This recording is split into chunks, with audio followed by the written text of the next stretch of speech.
in Australia, and within 4 to 6 hours it's being pressed and bottled. Okay, so the freshness is impeccable. Okay, and that becomes really important when you're thinking about olive oil.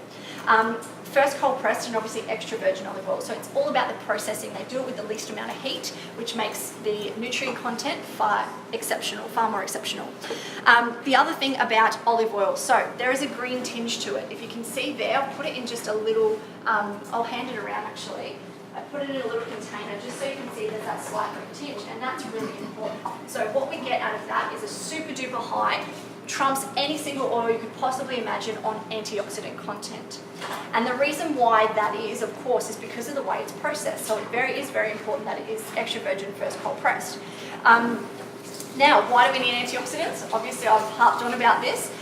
It's for decreasing that inflammation within our body. Now, the other thing that it has, which is very unique and only unique to olive oil, is it has this property called oleocanthal. And oleocanthal works on the same profile and the same pathway in your body as ibuprofen. So it's a natural painkiller.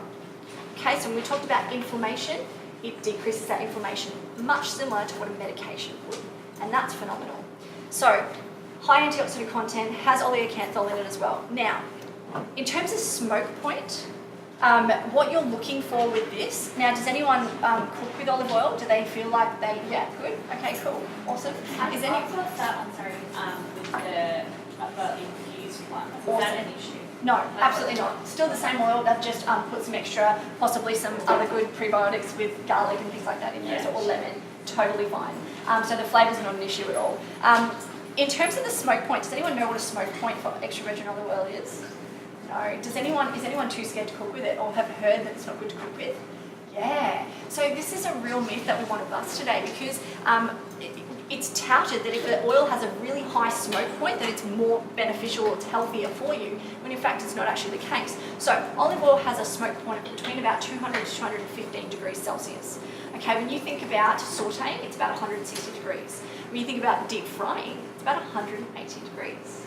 Deep fry with olive oil. When you think about roasting, possibly about a 200 degree oven. So everything in terms of a smoke point, it covers, okay? Where the problem lies is that we often think that a high smoke point will make it healthier, and that's not the case, because when we think about coconut oil and canola oil, they don't have any of the antioxidant profiles, but they've got a really high smoke point. So and rice bran oil is another one. So people are often looking to cook with these oils thinking they're healthier for them, when in fact they're not, because as they heat, they start changing their molecular compound. So what happens with olive oil, because of its super high antioxidant properties, it doesn't get affected as you heat it. So the other thing we need to remember, when you cook foods, you also then start to break down some of those cellular walls, which actually means that the absorption of particular nutrients is enhanced, more so than when you had it raw or without olive oil. So cooking with olive oil is amazing. And in terms of nutrients, it's the best thing that you can do. Okay, so don't be afraid to cook with olive oil. It's not going to be detrimental if you heat it, and in any other way, some people just obviously just use it maybe for a dressing. Don't use it as much as you can, as widely as you can within your nutrition budget, and it's the first thing that I will always pick as an oil if I have a choice. Cool. Is that really clear for everyone? You